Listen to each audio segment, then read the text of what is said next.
What's happening, guys? Back at you with another video. So we recently got our new DC lineup slate from James Gunn. He officially announced all the movies and TV shows that will be coming out during his so-called Chapter 1 titled Gods and Monsters. So decided to do this video for y'all and do it to where I'm going to be ranking the different projects that we're getting in Chapter 1, basically ranked by excitement. This is just basically going from the bottom to the top, basically ranked by how excited I am for each project. So let's go ahead and get started with this list. Coming at the bottom for me is going to be uh, Creature Commandos. Basically, the reason why this one's at the bottom is because I'm not familiar with the characters. I really don't know too much about them. It's going to be an anime series that James Gunn has written out already. It's going to be about 7 episodes long.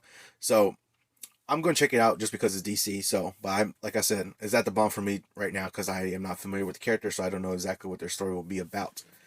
Moving on to the next one on our list is going to be The Authority. This is going to be a movie that's going to be coming out that James Gunn has said that's going to be a passion project for him. Like I said, I'm vaguely familiar with these characters. I know of them, I heard of them, but I'm not super familiar with them. Not familiar with their story, and not familiar with all the individual characters in The Authority. But it does sound like an interesting concept with the way that they are kind of heroes, but they are doing it by their own means, and they do it by what they think is good. So necessarily, whether that's good or bad for other people, they're doing it by any means necessary what they believe is good for them.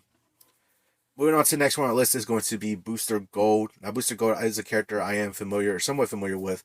I do know the character. I do know some things about the character. We're getting a TV show based on him. I suspect this would be kind of a comedic kind of show. Character is sort of comedic in his ways, just basically based on what he is. Honestly, sounds like a good show that it could turn out to be a good show. So we'll go ahead and see how it turns out in the future for this. Coming up next on the list is going to be the Waller Show, Amanda Waller. Basically, this is going to be sort of a continuation and spin-off of the Peacemaker Season 1 series. Peacemaker was such an amazing series that James Gunn was able to do. So to be able to continue the story a little bit in a spin-off of ways with Amanda Waller. With Viola Davis coming back, she plays a great Amanda Waller, so that's something definitely to look forward to. And I like how it's going to be able to connect and bring back the team of Peacemaker and seeing how this connects within the greater DCU. So something to look forward to. Next up on the list is going to be Paradise Lost. This is going to be a TV show that we're going to be getting, and basically the way that James Gunn has described it is going to be that it's going to be sort of similar to Game of Thrones, basically taking place on the island of Themyscira before Wonder Woman was born. So that's kind of an interesting concept that this we're going to get this sort of Game of Thrones esque kind of series taking place on an island of Themyscira before Wonder Woman was born. Should be kind of interesting. I like that the Themyscira and the whole Wonder Woman background is kind of set in the Greek mythology of sorts. So it'd be definitely interesting to check out this series and see how it turns out. Moving on to the next project on the list is going to be Supergirl Woman of Tomorrow. This one is definitely interesting the way that James Gunn was kind of describing it. It's going to take inspiration from the Woman of Tomorrow comic book line that came out last year. So it should be interesting the way that the Supergirl character is, where she's sort of this jaded character. Basically, she was of a specific age and of an age that she was able to know of the destruction of Krypton, as opposed to her cousin Superman, who was just a baby who was sent away to Earth before the destruction of Krypton happened. But she would live through it. She was there when it happened, and to be able to see this sort of jaded character as to like contrast against Superman, as their two different personalities collide and sort of interact with each other. It'll be interesting to see this whole contrast between their two sorts of characters and personalities and interacting with each other. It'll be something kind of interesting to see. So I'm definitely excited and interested in seeing this movie when it comes out. Next thing on the list is going to be Swamp Thing. This one does sound very interesting. This is described as a horror-esque kind of movie coming out that's going to be totally different from the rest of the DCU.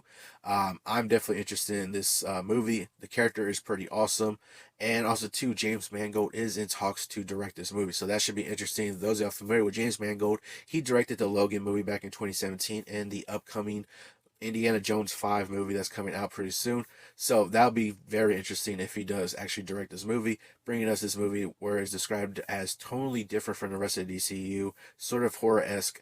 That would be pretty awesome to see. Moving on to the next project on my list is going to be Superman Legacy. This is going to be a very interesting take on Superman, where James Gunn has said he's writing it. He's enjoyed writing it so far. I suspect that he might actually direct this movie also.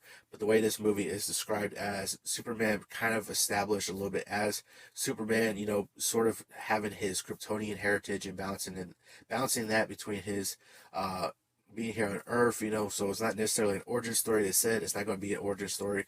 It's going to be more established Superman, to where it's like maybe his beginning years as Superman, and just balancing that whole thing between Superman and Clark Kent and all that stuff. So it should be an interesting thing to see, an interesting concept to see, and have this new story of Superman within the DCU.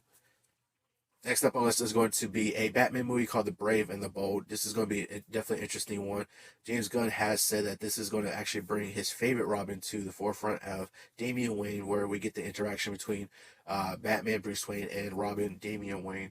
So it'll be an interesting concept to see those. It's interesting that he's actually starting off with this sort of story where it's going to be Damian Wayne instead of starting off with like a first Robin like Dick Grayson or something like that. He has said that the Bat family is going to be introduced and sort of play a part in this movie. So be interesting to see if we can actually get some of those characters from the Bat family, like maybe Dick Grayson has become Nightwing already. Maybe we get a Red Hood, maybe even a Batgirl. That'll be interesting to see that if we get this Bat family. And I'm definitely interested in seeing this movie. I'm definitely excited to see another Batman movie and a Batman story come to life on a big screen. So I'm definitely can't wait for this. But coming in at the number one spot for me was something I've been excited for once it was announced. I was like definitely excited for this, and that's going to be the Lanterns show. This is going to be a show that's going to be featuring Hal Jordan and Jon Stewart. Jon Stewart is my favorite Green Lantern, so I definitely am excited for this series. Green Lantern, like a Green Lantern project, has been in developmental hell since the last Green Lantern outing, where we got the movie with Ryan Reynolds back in 2011. And there's always been in the works, there's always been development where there's going to be a movie or whether there's going to be a show, and it could never get off the ground. With this announcement of the Lantern show that is finally going to be put forward and on the screen, and we're getting a show that's going to be on the basically on the terms of like being sort of like True Detective, as they said, the show True Detective. I haven't personally seen this show, but I've heard good things about it. So I'm definitely interested in seeing that. I'm glad that we're getting a Lanterns or Green Lantern show to be able to have these characters bring these characters forward, have them in the future of the DCU. So I'm excited for this. Hopefully it turns out good. I've been waiting for a good Green Lantern project to come out. So I am definitely looking forward to this series. But yeah, that's going to do for the list of my ranking, the way I did the DCU lineup, ranked by excitement, just everything like that. I'm excited for the future of the DCU. I'm looking forward to seeing what James Gunn and Peter Safran are going to be able to bring to us over the next couple of years. With this chapter 1, Gods and Monsters, it's going to be interesting to see what they do with this story, this lineup, and these characters, these movies, these shows, everything like that. I'm excited to see what they do. I'm excited to see what happens in the future and what the future brings for the DCU down the line. I cannot wait for this stuff to start rolling in and coming out and being able to watch it. But I'm looking forward to everything to bring forward to us. But let me know down in the comments below, what are you most excited for? What would your rankings be if it was by excitement, or what you're looking forward to? That's going to do it for this video. Hope you all enjoyed. Remember, if you want to be a part of Team Legendary, all you got to do is subscribe and turn notifications on so you know when I post another video. Hope you all have an awesome day. And remember, be legendary.